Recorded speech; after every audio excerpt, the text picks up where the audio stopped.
Walls of Babylon. Old Bansar, grim warrior of another day, stood guard at the passageway leading to the top of the ancient walls of Babylon. Up above, valiant defenders were battling to hold the walls. Upon them depended the future existence of this great city, with its hundreds of thousands of citizens. Over the walls came the roar of the attacking enemies, the yelling of many men, the trampling of thousands of horses, the defaming boom of the battering rams pounding the bronze gates. In the street behind the gate loused the entrance should the gates give way. They were but few for the task. The main armies of Babylon were with their king, far away in the east on the great expedition against the Elamites. No attack upon the city having been anticipated during their absence, the defending forces were small. Unexpectedly, from the north, bore down the mighty armies of the Assyrians. And now the walls must hold or Babylon was doomed. About Bansar were great crowds of citizens, white-faced and terrified, eagerly seeking news of the battle. With hushed awe, they viewed the stream of wounded and dead being carried or laid out of the passageway. Here was the crucial point of attackers. After 3 days of circling about the city, the enemy had suddenly thrown his great strength against this section and this gate. The defenders from the top of the wall fought off the climbing platforms and the scaling ladders of the attackers with arrows, burning oil, and, if any reached the top, spears. Against the defenders, thousands of the enemy's archers poured a deadly barrage of arrows. Old Bansar had the vantage point for news. He was closest to the conflict and first to hear of each fresh repulse of the frenzied attackers. An elderly merchant crowded close to him, his palsied hands quivering. Tell me, he pleaded. They cannot get in. My sons are with the good king. There is no one to protect my old wife. My goods they will steal all, my food they will leave nothing. We are old, too old to defend ourselves. We shall die. Tell me they cannot get in. Calm yourself, good merchant, the guard responded. The walls of Babylon are strong.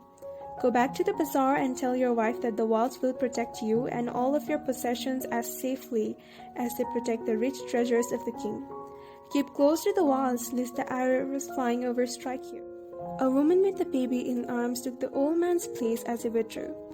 Sergeant, what news from the top? Tell me truly that I may reassure my poor husband. He lies with fever from his terrible wounds, yet insists upon his armor and his spear to protect me, who am with child. Terrible, he says, will be the vengeful lust of our enemies should they break in. Be of good heart, you mother that is and again to be. The walls of Babylon will protect your babies. They are high and strong. Do you not hear the yells of our valiant defenders as they empty the cauldrons of burning oil upon the ladder scalers? Yes, that I do hear, and also the roar of the battering rams that do hammer at our gates. Go back to your husband, tell him the gates are strong and withstand the rams. Also that the scalers climb the walls but to receive the wailing spear thrust. Watch your way and hasten behind the buildings. Bansar stepped aside to clear the passage for heavily armed reinforcements. As with clanking bronze shells in heavy tread, they tramped by, a small girl plucked at the liquor door. Upon the 5th night of the 4th week, the clamor without diminished. The first streaks of daylight illuminating the plains disclosed great clouds of dust raised by the retreating armies. A mighty shout went up from the defenders. There was no mistaking its meaning. It was repeated by the waiting troops behind the walls. It was echoed by the citizens upon the streets. It swept over the city with the violence of a storm. People rushed from the houses. The streets were jammed with a throbbing mob. The pent-up fear of weeks found an outlet in the winged chorus of joy. From the top of the high tower of the Temple of Bel burst forth the flames of victory. Skyward floated the column of blue smoke to carry the message far and wide. The walls of Babylon had once again repulsed a mighty and vicious foe determined to loot her rich treasures and to ravish and enslave her citizens. Babylon endured century after century because it was fully protected. It could not afford to be otherwise. The walls of Babylon were an outstanding example of man's need and desire for protection. This desire is inherent in the human race. It is just as strong today as it ever was.